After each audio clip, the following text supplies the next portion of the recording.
Endometriosis is a common condition which affects around 10% of women, and it's important because it's highly associated with infertility.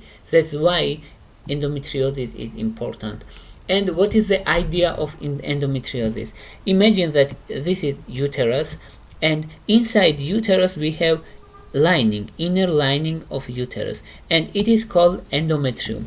This endometrium, if travels outside uterus and implants somewhere, for example on bowel, it is called already endometriosis. So endometriosis is when endometrium or inner lining of uterus is outside of uterus.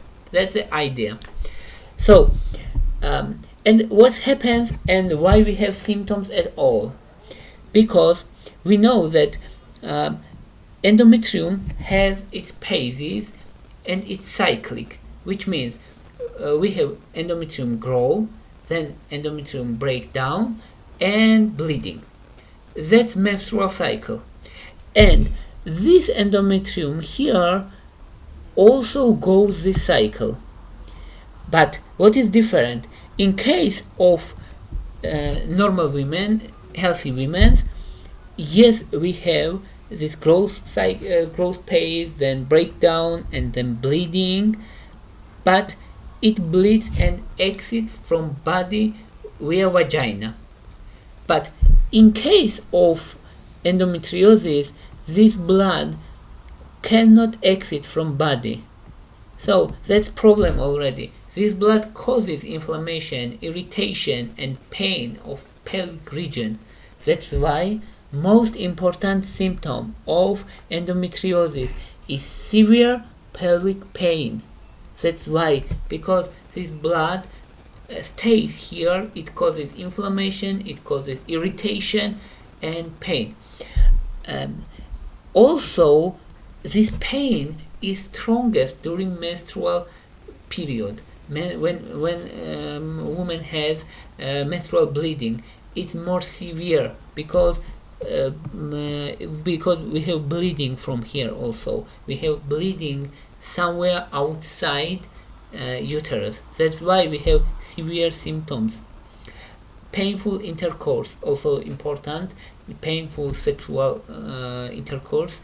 Pain during bowel movement. Sometimes pain will be during urination.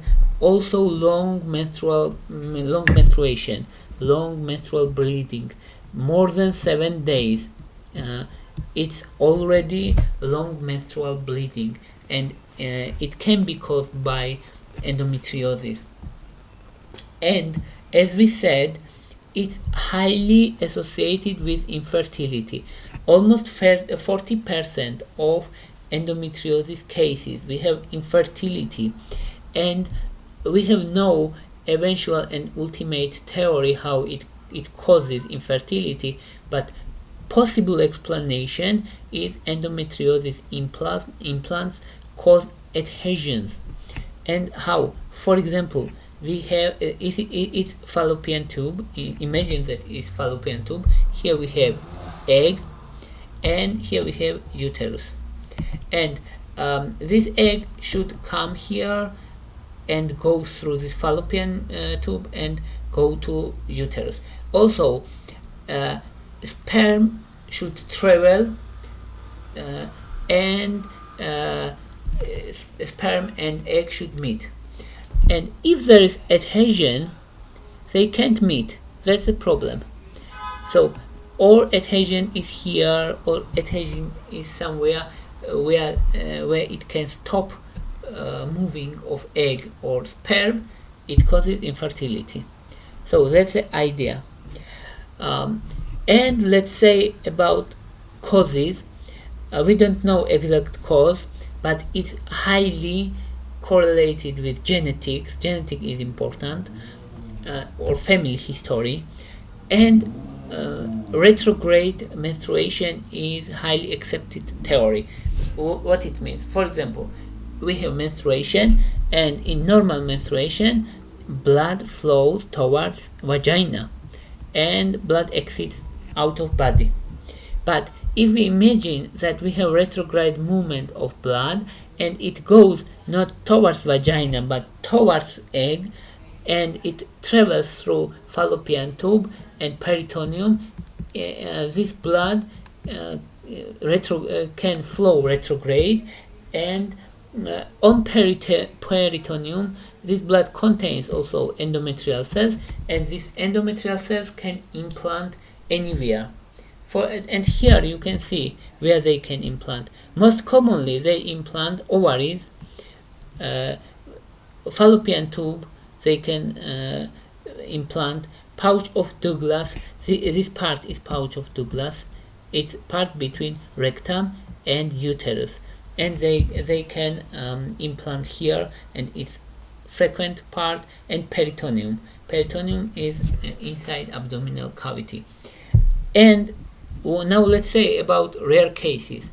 In rare cases, they can adhere and implant into bowels, skin.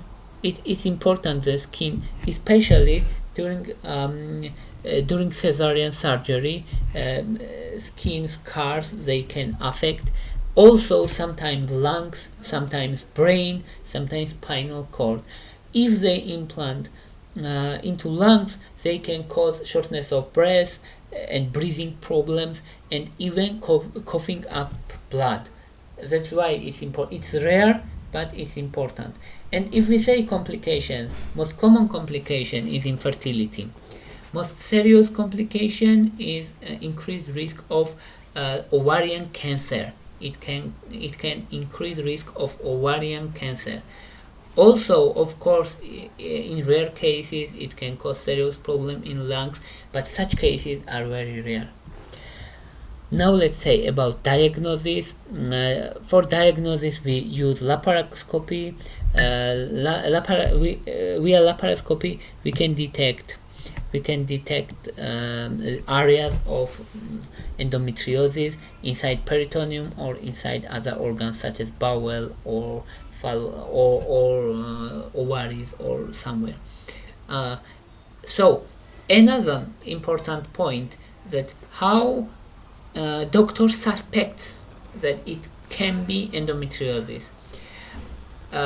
Important is chronic pelvic pain, and medications in many cases is not effective. Painful periods, pain during sex, fertility problems, family history of endometriosis. They are risk factors or signs. Based them, doctor can suspect that it could be endometriosis. And now let's say about treatment. Of course, symptomatic treatment is common. Pain medications such as ibuprofen, naproxen, also acetaminophen if effective, and hormonal therapy like oral contraceptives, progestin therapy. They can halt menstruation, and they can stop growing of endometriosis. That's the idea. Second line treatment is surgery if needed. That's all I wanted to say. Thank you for your interest. Thank you for your watching. If you like my videos, please thumbs up. If you like my channel, please subscribe. Thank you very much. Bye for now.